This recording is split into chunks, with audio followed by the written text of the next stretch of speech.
பெருமானார் ஸல்லல்லாஹு அலைஹி வஸல்லம் அவர்கள் இந்த மூன்றாவது பத்திரிகை அல்லாஹ்விடத்தில் கேட்ட பாவமன்னிப்பாகிய அல்லாஹும் ஆத்திக்கினா மினன்னார் வஅத்கில்னல் ஜன்னத யா ரப்பல் ஆலமீன், இறைவாய்களை நரகத்திலிருந்து பாதுகாத்து எங்களை சுவர்க்கத்தில் நுழைய செய்வாயாக என்ற துவாவை இந்த ரமதானுடைய காலகட்டங்களில் அதிகமாக ஓடுவது, அதே போல ரமதானுக்கு பிறகும் கூட ஒவ்வொரு நேரத்துடைய தொழுகைக்கு பிறகு இந்த துவாக்களை ஒரு நாளைக்கு 7 முறை, ஒரு நேரத்துடைய தொழுகைக்கு பிறகு 7 முறை ஓதுவது, மகரிபுக்கு பிறகு ஓதுவது, அந்த ஃபஜ்ருக்கு பிறகு ஓதுவது, இந்த குறிப்பான ஒரு நேரங்களிலே இந்த துவாக்களை நாம் எடுத்துக்கொள்வோம் என்று சொன்னால் பல ரகமான அந்த துவாவுடைய பொருட்டை கொண்டு அல்லாஹ் ஜல்லல்லாஹு தஆலா நரகத்திலிருந்து விடுதலைத்து சொர்க்கத்தில் நுழையக்கூடிய ஒரு பாக்கியத்தை என்ன செய்வார் அல்லாஹ் தஆலா கொடுப்பார் என்று சொன்னால், நபிமார்கள் அவர்கள் செய்த துவாக்களை பற்றி பெருமானார் ஸல்லல்லாஹு அலைஹி வஸல்லம் அவர்களுக்கு அல்லாஹ் தஆலா அந்த வேதத்தில் நபிமார்கள் எப்படி துவா செய்தார்கள், அவர்கள் தன்னுடைய காரியங்களிலே எல்லைகள் மீறாமல் செய்தார்கள் இருந்தார்கள். துவாக்களிலே எல்லைகள் மீறிவிடக்கூடாது.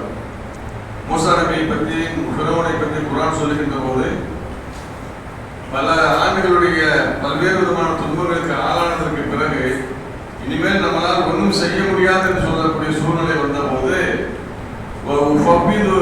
அம்ரி இலல்லாஹ், என்னுடைய காரியத்தை அல்லாஹ்விடத்தில் ஒப்படைத்து விடுகிறேன் என்று சொன்னார்.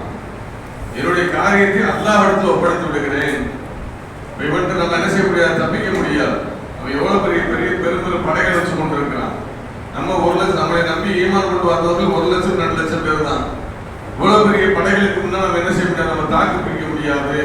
நம்ம என்ன செய்ய போறோம் என்று சொல்லி பனி இஸ்ராயீல் என்று சொல்லக்கூடிய சமூகத்தை சேர்ந்து அவர்களை ஈமான் கொண்ட மக்கள் கேட்ட போது அம்ரி இலல்லாஹ், என்னுடைய காரியத்தை அல்லாஹ்விடத்தில் ஒப்படைக்கிறேன்னு சொன்னான். அந்த வார்த்தை சொன்னதற்கு பிறகுதான் அல்லாஹ் தஆலா மூசா நபிக்கு வெற்றியை கொடுத்து ஃபிரௌனுக்கு அறிவை அல்லாஹ் தஆலா கொடுத்தான். துஆக்கள் அல்லாஹ்விடத்தில் கேட்கக்கூடிய துஆக்கள் ரத்தின சுருக்கமாக, வார்த்தைகளில் ரொம்ப தெளிவாக, அளவுக்கு அதிகமான வார்த்தைகளை கொண்டு துஆக்களை கேட்டு விடாமல் நபிமார்கள் நமக்கு எப்படி துஆ செய்தார்கள், அதே போல இன்பங்களையும் துன்பங்களையும் தரக்கூடியவன் அல்லாஹ்.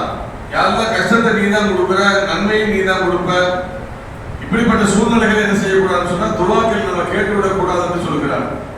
ஹஜ்ரத் அய்யூப் அலைஹிஸ்ஸலாத்து வஸ்ஸலாம் அவர்களுக்கு நோய்வாய்ப்பட்டு அவர்களுக்கு உடல் பூரா தொழுநோய் ஏற்பட்டு உடலெல்லாம் அழுகக்கூடிய சூழ்நிலை வந்த போது ரப்பி அன்னி மசனிய துர்ரு அன்த அர்ஹமுர் ராஹிமீன், இறைவா என்னை நோய் தொட்டு விட்டது, நோயை நீ கொடுத்தேன்னு சொல்லல, நோயை நீதே கொடுத்தேன்னு என்ன செய்யல அல்லாஹ்விடத்தில் சொல்லல, நோய் என்னை தொட்டு விட்டது, நீ கிருபையாக இருக்கலாம், மிக கிருபையாக.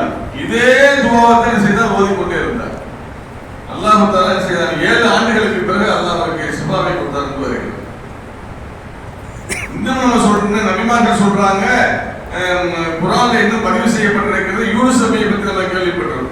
யூனுஸ் நபி மீன் விழுங்கி விட்டது, 40 நாட்கள் அவர் மீனுடைய வயிற்றுக்குள்ளே இருந்தார்.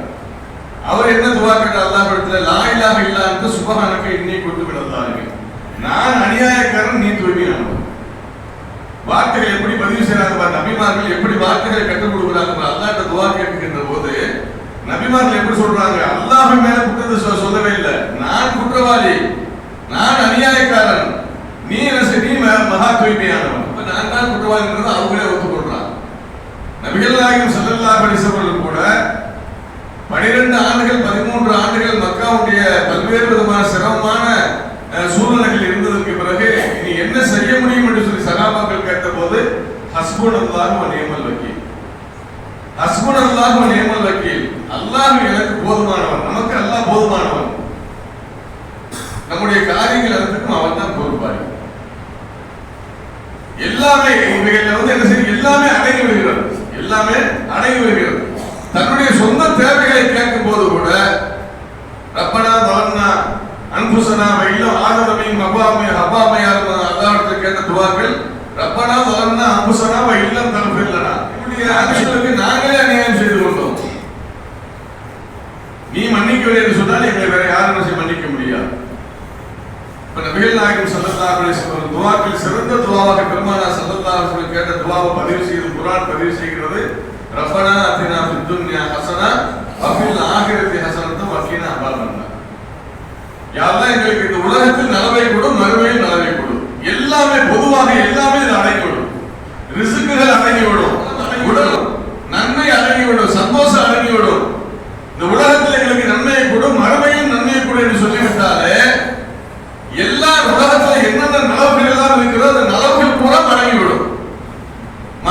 விஷயங்கள் தீமையை விட்டு பாதுகாத்துனா தீமையினுடைய அனைத்து விஷயங்களிலும் அல்லாஹ் பாதுகாத்துக் கொள்வான். இப்படி துஆக்கள் அல்லாஹ்விடத்தில் கேட்கின்ற போது ஒரே வார்த்தைகளை கேட்டாலும் அதை தொடர்ச்சியாக விடாமல் கேட்கின்ற போது அந்த துஆவுடைய பலனை நாம் என்ன செய்வோம்? கற்றுக் கொடுக்கிறது. நம்ம அந்த பலனை அனுபவிச்சு விடுவோம். யூனுஸ் நபியை பற்றி அல்லாஹ் குர்ஆன்ல என்ன சொல்லுகிறான்? 40 நாட்கள் அவர் அல்லாஹ்விடத்தில் விடாம தொடர்ச்சியாக அதே போதிக்கிட்டே இருந்தார். அல்லாஹ்வுடைய பாவங்களை மன்னித்து அவரை மீனுக்கு உத்தரவிட்டு அவரை என்ன செஞ்சா அல்லாஹ்விடத்தில் வெளியேற்றி விட்டார். கடல்ல வெளியே வந்து மீன் துப்பிடுச்சு அவர் அப்படி பாவ மன்னிப்பு தேடாமல் இருந்தார் என்று சொன்னால் கியாமத் நாள் வரைக்கும் அவர் மீனுடைய வயிற்றுக்குள் தான் இருப்பார். பாவ மன்னிப்பு என்பது ஒரு மனிதனுடைய சிரமங்களிலிருந்து அவருக்கு விடுதலை, ஒரு மனிதனுடைய துன்பங்களிலிருந்து அவருக்கு பாதுகாப்பு, ஒரு மனிதனுடைய கவலையிலிருந்து அவருக்கு சந்தோஷத்தை. பாவ மன்னிப்பு என்பது அல்லாஹ்விடத்திலிருந்து அனைத்து விதமான துன்பங்களும் என்ன செய்ய அந்த மனிதரை பாதுகாத்து விடுகிறது. அல்லாஹ்விடத்தில் கேட்கிற ரத்தின சுருக்கமாக யாரெல்லாம் எங்களுக்கு உலகத்தில் உண்டான எல்லா நன்மைகளையும் கொடு, எல்லா கெடுதிகளையும் என்ன செய்ய எங்களை பாதுகாத்து சொல்லுவாங்க. ரப்பனா சொல்லி வருகின்ற போது எல்லாரும் அடங்கிடுவாங்க.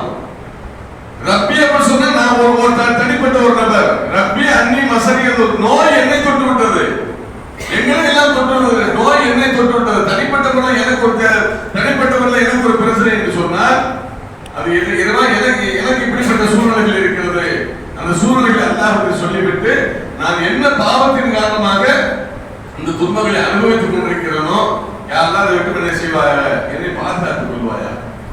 முடிந்த அளவுக்கு இந்த 3வது பற்றி சொல்றாங்க. உங்களுடைய அமல்கள் சிறந்தது நோம்பாக இருந்தாலும் மற்ற அமல்களாக இருந்தாலும் உங்களுடைய அமல்கள் சிறந்தது 3வது பத்தில உங்களுடைய பிரார்த்தனைகளாக இருக்கணும், துஆக்களாக. என்ன சொன்னா 3வது ஒற்றைப்படை இரவு இல்ல, லைலத்துல் இரவு கிடைக்கக்கூடிய பாக்கியங்கள் கிடைத்து விட்டது என்று சொன்னார்.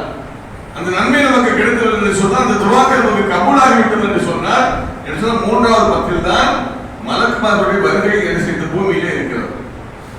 மற்ற 2 பத்திகளுக்கு அந்த சிறப்புகளை சொன்னாலும் கூட 3வது பத்திலே பிரத்யேகமாக அல்லாஹ் தஆலா மலக்குமார்கள் இந்த பூமியினுடைய அனைத்து பகுதிகளையும் கூட செய்கிறான், அனுப்பி வைத்துக் கொண்டிருக்கிறான். இது அல்லாஹ் கேட்கக்கூடிய கேள்விகள் மிக முக்கியமானது. என்னிடத்தில் தன்னுடைய தேவையை கேட்பவர் யாரேனும் உண்டா என்று அல்லாஹ் கேட்கிறார். தன்னுடைய கவலைகளையும் கஷ்டங்களையும் சொல்லக்கூடியவர் யாராவது உண்டா என்று சொல்லி அல்லாஹ் கேட்கிறான். அப்ப இந்த 3வது பத்தினுடைய அதிகப்படியான நல்ல அமல் என்னவென்று சொன்னால் தொழுகை நோம்புக்கு பிறகு துஆக்கள் பிரார்த்தனைகள் என்ன செய்கிறது? அல்லாஹ்வுக்கு முன்னால் வைக்கின்ற போது அந்த கோரிக்கைகள் என்ன சொல்ற ரமலானை நான் சும்மா கடந்து விடக்கூடாது. நான் நேற்று சொன்னதை போல ரமலானை சும்மா ஒரு பிரயோகத்தை பெற்றுக் கொள்ளாமல் ரமலானை நாம் விட்டுவிடக்கூடாது. ரமலான் வந்து கொண்டே இருக்கும், ரமலான் வருஷத்துக்கு ஒரு வந்து கொண்டே இருக்கும். அடுத்த ரமலானில் நாம் இருப்போமா என்பதுதான் கேள்வி. அதனால எனக்கு இந்த ரமலான் ஒரு பாக்கியமாக கிடைத்து விட்டது. அடுத்த வருடம் நான் இருப்பேனா இல்லையான்னு சொல்லி எனக்கு தெரியாது, அது அவனுடைய கைகளில் இருக்கிறது. அதனால கிடைத்து விட்டு நான் ரமலானை இது எனக்கு ஒரு வாய்ப்பாக, நல்ல ஒரு வாய்ப்பாக, அமல் செய்யக்கூடிய வாய்ப்பாக, என்னுடைய வாழ்க்கையுடைய அனைத்து விதமான துன்பங்களுக்கு ஒரு தீர்வாக, என்னுடைய கபருடைய வாழ்க்கைக்கு ஒரு நலவாக, மறுமையுடைய வாழ்க்கைக்கு ஒரு சந்தோஷத்தை ஏற்படுத்திக் கொள்ளக்கூடிய ஒரு முக்கியமான ஒரு சூழ்நிலையை அல்லாஹ் எனக்கு ஏற்படுத்தி கொடுத்திருக்கிறான். இதை நான் விட்டுவிடக்கூடாது என்பதை நான் என்ன செய்ய வேண்டும்? ஒரு குறிப்பிட்ட ஒரு நாள் தான் எனக்கு என்ன பிடிச்ச நாட்கள், எந்த அளவுக்கு என்னுடைய அமல்களை அதிகப்படுத்திக் கொள்ள முடியுமோ அந்த அளவுக்கு அதிகப்படுத்திக் கொண்டு அல்லாஹ் குர்ஆனில் சொன்னது போல நபிமார்கள் கேட்ட துஆக்கள் எப்படி கேட்டார்களோ அதே போல துஆக்களை நம்முடைய பிரார்த்தனை வைத்து விட்டோம் என்று சொன்னால் ஒரு குறிப்பிட்ட ஒரு காலகட்ட மரணங்களுக்கு பிறகும் கூட